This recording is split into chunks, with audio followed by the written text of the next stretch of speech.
The first thing you notice is the change. For decades, Tanah Abang was a bottleneck, a functional but often overwhelmed piece of infrastructure. Now, as I approach, the new station building stands as a powerful statement of intent.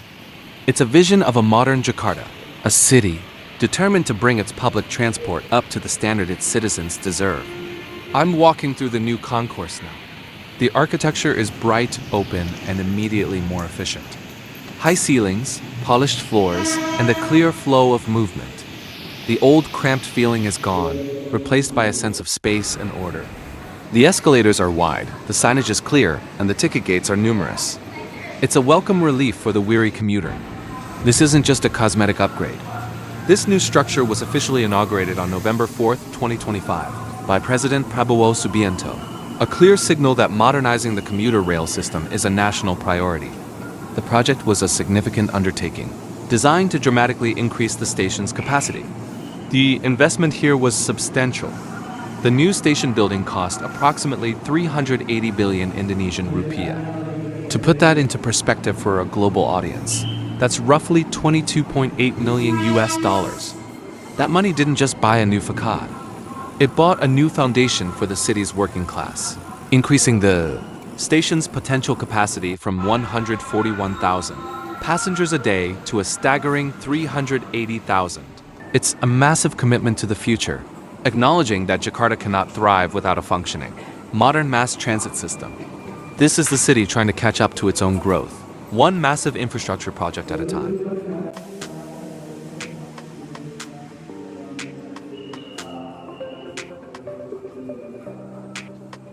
To understand Tanah Abang, you have to understand its geography. This isn't just a stop.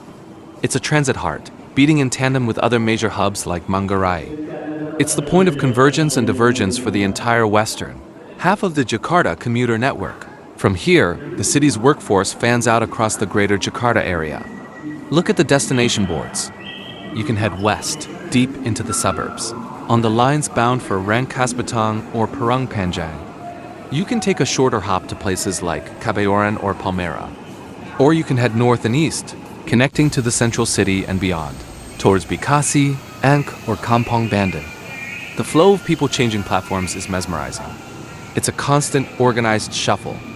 Thousands of people, each with a precise destination, navigating the maze. They move with a practiced efficiency, a rhythm born of years of commuting. They know exactly where they need to be, and they move with purpose.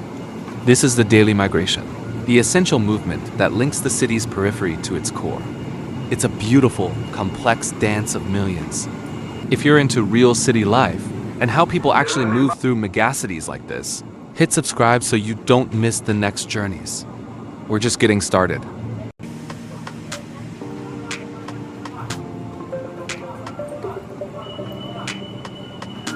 Now, we move from the modern concourse to the front lines of the commute, the platforms. The air here is electric, charged with anticipation and a little bit of anxiety. The trains bound for the furthest destinations, Rangkasbitung and Parung Panjang, are always the most crowded, as they carry people the furthest from the city center. The moment the train is announced, the crowd surges forward, lining up at the yellow safety line. There's a palpable tension. Then the train arrives. The doors hiss open and the real rush begins. The sound of the doors beeping is the soundtrack to the end of the workday. It's a warning, a countdown. People squeeze in, a final, desperate push to get home. I'm standing here, watching hands reach up, grasping the overhead bars, finding any available space. Backpacks are turned to the front, a small, practical gesture to save space and protect belongings. Inside the carriage, it's a world unto itself. The space is intimate, uncomfortably so, but there is a strange shared understanding.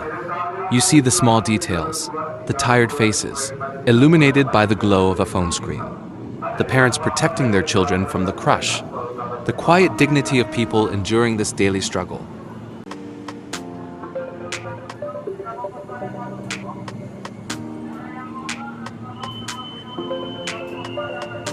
This is not a spectacle. These are commuters.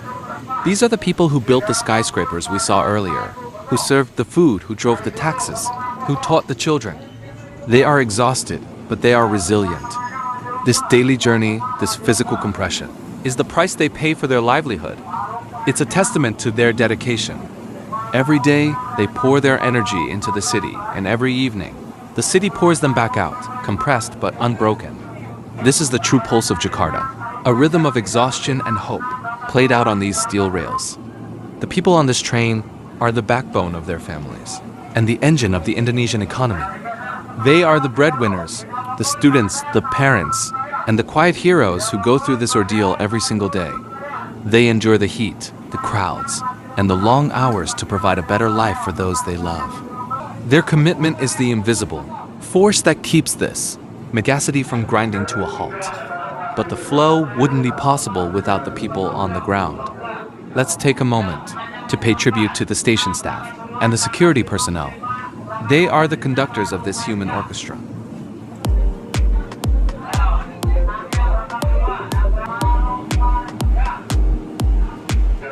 Watch them. They are managing a crowd that could easily become a stampede. They are giving instructions, blowing their whistles, and waving flags with precise, practiced movements. They are the ones who step in to help the elderly passenger, the one who makes sure everyone stays behind the safety line, the one who ensures the doors close safely. They are the face of order in the face of overwhelming numbers.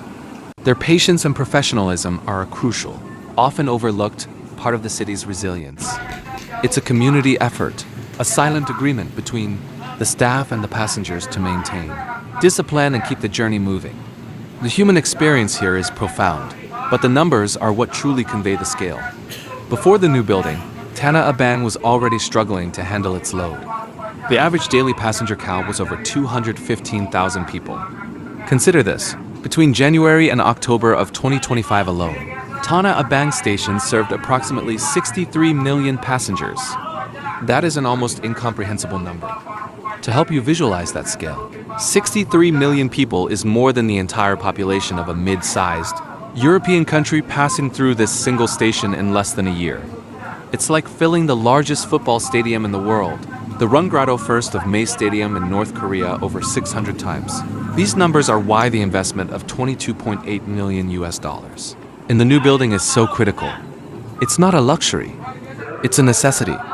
The government isn't just building a station.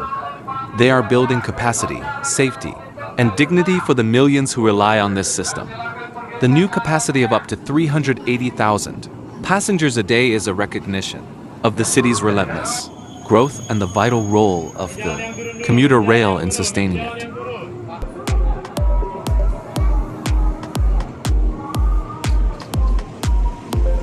As the last of the major rush hour trains pull away, a sense of calm slowly returns to the platforms. The noise subsides, the air clears, and the sheer pressure lifts. Tanah Abang is more than just a station. It is a powerful symbol of modern Jakarta. It represents the tension between modernization and crowding, between exhaustion and hope, between chaos and discipline. It is a place where the city's grand ambitions meet the daily grind of its working class. The people who pass through here every day are the true heart of this megacity. They are the ones who keep the lights on, the wheels turning, and the economy moving. Their journey is a quiet epic, a story of resilience that is repeated every morning and every evening. Thank you for joining me on this journey into the human river of Jakarta.